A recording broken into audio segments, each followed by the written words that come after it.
So you buy the property, whichever state. When it comes to taxation, how does that work? Okay, so how does it come? When it comes to taxation, in the IRS code, when you pay the tax is where the actual rental income is coming from. So the property is in Texas, and there is taxes coming in, there is income coming in, you're going to have to file taxes in Texas for that LLC. So now, it's a group, it's investors. So the LLC is set up, let's say in Texas, and you have the property, it's 453 Elm Street property with 50 units, and your investors, one guy is in California, one lady is in Nevada, one person is in New York. Are you with me? One person is in Wisconsin, and somebody in South Dakota. No, nobody invests in South Dakota. Forget that. California? Just kidding. You can skip the Dakotas. Nothing happens there, I assure you. Actually, even airplanes kind of take a detour over the Dakotas. I don't know what goes on there. But anyway, so when you send the K1, your CPA is going to send the K1, which is the actual income for each person. This person invested 100,000, this one 250. They are going to now receive income, and they're going to file income in their respective state. But the property itself, the LLC, is going to file taxes there in Texas. Are you with me on this? Good.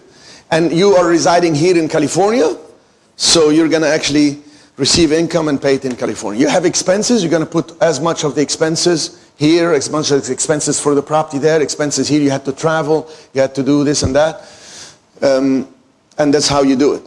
And when you sell the property, if you're going to do a 1031 exchange, you're trying to keep all the same people on title, the same stuff, and move it to grow with the whole group into a bigger one. If you refinance and cash out, you have to, when you refinance, you have extra funds, you got to pay the investors.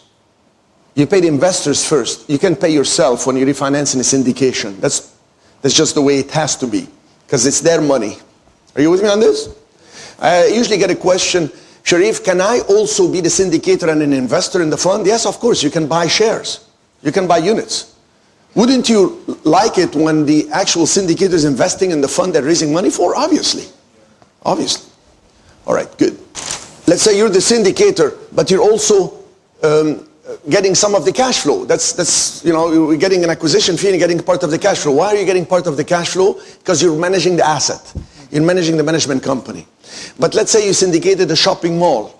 You can also throw in there that the syndicator will get on each lease 2% of the commission, or referral fee, or marketing fee. So you can put some extra fees for yourself in these syndications. Look, you can do anything you want with these, provided you fully disclose what you're going to do. And be smart about it. Right.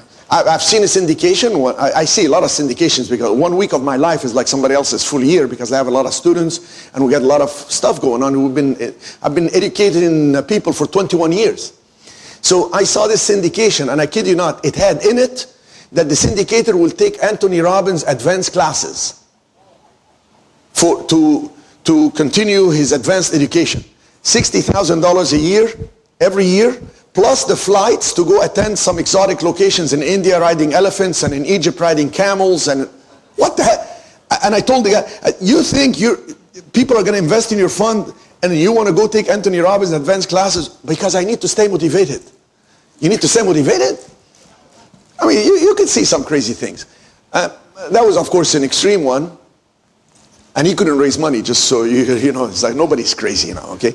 People are smart. But he thought, well, maybe I put it in and this will be good, so.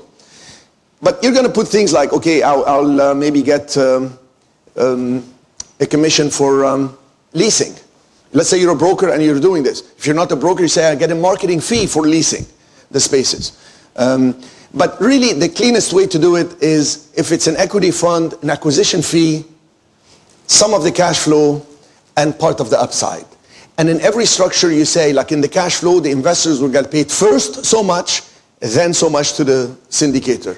On the upside, the investors will get first so much, then the rest will come to the syndicator. You see my point? The priority is always for the investor. And always think of the investors as if it's one person. Would that person be happy with that return? And remember, whoever comes into your syndication is usually somebody who wants to do passive investing. They don't want to be involved in dealing with banks and loans and tenants and issues. So that's your positioning. Is we're handling it all. And the bank, if you're going to get a loan, and Reginald, you're a resident in Los Angeles, and the bank is going to say, you're buying this property in Texas. Who's going to manage it? You have to have in your package, which I'll show you later, in your package to the bank, this is the management company. So what's your experience in managing the management company? Well, my experience is X. You see my point? That's the credibility factor with the lender, with the investors, etc.